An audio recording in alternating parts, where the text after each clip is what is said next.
Hello everyone, welcome back to my channel Stree dream. कैसे हैं आप सभी। उम्मीद करती हूँ आप सभी बहुत ही अच्छे होंगे, स्वस्थ होंगे, खुश होंगे एंड अपनी अपनी लाइफ में बहुत ही पॉजिटिविटी के साथ आगे बढ़ रहे होंगे।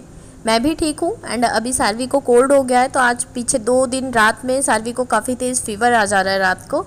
और सारवी का क्या है कि 1 महीने के अंदर ऐसा कभी नहीं होता कि ये बीमार ना पड़े, और बार बार मैं इनको एंटीबायोटिक देती हूँ। तो इस बार मैं 1-2 दिन का वेट कर लूँगी। अगर आराम हो जाएगा तो अच्छी बात है, अदरवाइज़ फिर मैं डॉक्टर को दिखाऊंगी।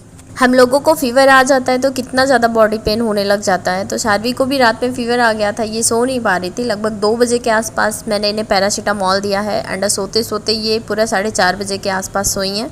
और उसके बाद फिर मैं भी सो गई थी, क्योंकि रात का मैं भी जगी थी एंड दिन में मैं बिल्कुल भी नहीं सो पाती हूँ। अगर मुझे बहुत तेज़ से नींद भी आती है, 10 मिनट के लिए मैं सोना भी चाहती हूँ, तो सारवी सोने नहीं देती हैं, क्योंकि ये बोलती है ना कि अभी उठो। और जब ये सोती हैं तो ऐसा ज़रूरी नहीं है कुछ टाइम पर मुझे भी नींद आ जाए। फिलहाल अभी सब कुछ अच्छा चल रहा है। पीछे काफ़ी टाइम से, मुझे लगता है 15 दिनों के आसपास से, मैं काफ़ी ज़्यादा डिमोटिवेट फील कर रही थी। मेरा किसी भी चीज़ में मन नहीं लग रहा था and thanks to all of you, क्योंकि आप लोग ना बहुत अच्छे हैं, सच में बहुत ज़्यादा अच्छे हैं। क्योंकि एक होता है ना कि कोई जब हमें अच्छी बातें बोलता है एंड समझाता है ना, तो बहुत अच्छी वाली फीलिंग आती है। तो इतने सारे लोग जब इतने प्यारे प्यारे कमेंट करते हैं ना, तो अभी बहुत अच्छा फील हो रहा है मुझे। थोड़ा सा अप्स एंड डाउन आ जाते हैं लाइफ में एंड उसके लिए फिर थोड़ा सा इंसान घबरा जाता है एंड जो कुछ भी मुझे समझ में आता है मैं यहाँ पर बोल लेती हूँ, और फिर मुझे भी काफ़ी ज़्यादा हल्का फील होने लग जाता है। एंड मैं अभी तो लगभग सारी चीज़ें शेयर कर लेती हूँ। पीछे काफ़ी टाइम से आप लोगों को पता ही था कि हस्बैंड से बात नहीं हो रही थी एंड मेरे भाई को भी लंग में इन्फेक्शन हो गया था, तो वो भी एडमिट थे 5-6 दिनों के लिए। तो बहुत सारी चीज़ें थी लाइफ में एंड फिर सारवी को लेकर अकेले ऐसे सारा दिन परेशान हो, तो फिर जब पढ़ नहीं पाओ ना, तो सबसे ज़्यादा डिमोटिवेट होने लग जाती हूँ मैं। तो यही सारी चीज़ें चल रही थी। फ़िलहाल अभी हस्बैंड से भी बात होने लग गई है, भैया भी ठीक हो गए हैं और मैं भी ठीक हूँ। सारवी को थोड़ा सा कोल्ड हो रखा है, थोड़ी केयर करूँगी तो वो भी ठीक हो जाएंगी। तो पीछे काफ़ी टाइम से ना ब्लॉग अच्छे नहीं आ रहा है। मैं नोटिस कर रही थी कि पीछे जब मैं ब्लॉग बनाती थी तो बहुत अच्छे ब्लॉग्स होते थे, मुझे खुद को देखकर ऐसा फील हो रहा है। बट अभी मुझे ऐसा लगता है ना कि मैं क्या कर रही हूँ, मुझे खुद ही नहीं समझ में आ रहा है। एक्चुअली में क्या होता है ना, जब हमारा खुद का दिमाग काम नहीं करता है ना, जब हम बहुत ज़्यादा परेशानियों से घिरे हुए होते हैं ना, तो फिर एक अगर हमारा दिमाग कहीं लगा हुआ होता है ना, तो हम दूसरे को भी कॉपी करके चीज़ें करने लग जाते हैं।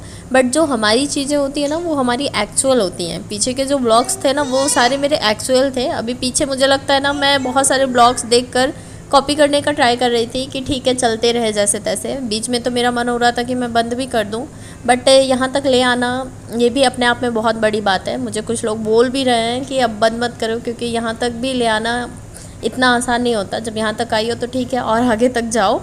और ऐसा कुछ तो है नहीं कि मतलब यहाँ पर मैं फालतू चीज़ें करती हूँ, बस मैं पढ़ाई लिखाई से रिलेटेड एंड अपनी लाइफ से रिलेटेड चीज़ें शेयर करती हूँ। एंड मैंने स्टार्टिंग में ही अपने डिस्क्रिप्शन में लिख रखा है कि मैं अपने पर्सनल एक्सपीरियंस और अपनी स्टडी से रिलेटेड ही ब्लॉग शेयर करना चाहती हूँ। तो आई थिंक आप लोग भी को रिलेट कर पा रहे होंगे, समझ रहे होंगे कि मैं क्या कहना चाह रही हूँ।